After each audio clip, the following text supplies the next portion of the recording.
আব্বা দিছে তেল, তাই তো আমার গতির সাথে জেট বিমান ফেল। ও শ্বশুরের দেওয়া ভাই, কি আর দুঃখ আর কোন রকমের মায়া হবে যে, ভাঙ্গা ফুটা যাচ্ছে তো উড়িয়ে নিয়ে যাচ্ছে। এবার যখন তেল কিনার টাকা পায় না তখন বাবার পকেট মারছে, কারণ বাইকটাও ফকটিয়া আর তেলের টাকাটাও ফকটিয়া।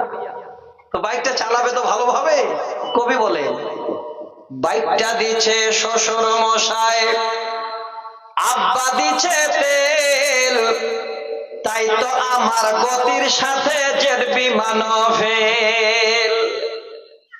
দুর্ঘটনা ঘটলে ঘটক, আমার কিসের ভয়, গেলে যাবে বাপ শ্বশুরের আমার কিছু নয়।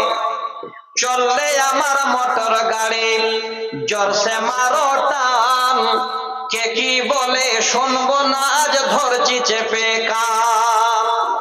আহা আহা কি মনোরম গায়ের বাঁকা রাস্তা, 100 কিলো ঘুরে এসে করবো রে আজ নাস্তা।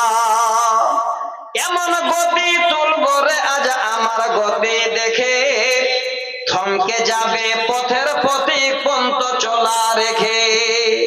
গতি আরো বাড়িয়ে দিলাম, গতি আরো বাড়িয়ে দিলাম, পথটা পেয়ে শুরু, হঠাৎ দেখি সামনে আমার বিশাল বড় গরম।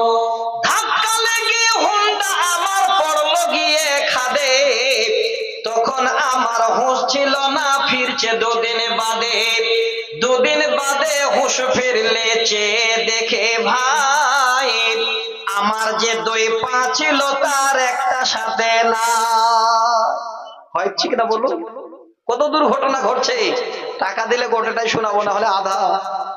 আর হবে ভাই, কিছু পাওয়া যাবে? চাদর দেননি না? আচ্ছা, কমিটির যারা আছেন আপনারা ভাই যা পারেন একটু তাড়াতাড়ি করে দিয়ে দেন, কবিতাটা শেষ করতে হবে তো। আচ্ছা, চাদর এখানে দেবেন না? চাদর দেবেন নাকি? আপনারা খুচরা পয়সা নেবেন না নাকি? ইট কিনতে গেলে গোটা পয়সা লাগবে, খুচরা দেবে না?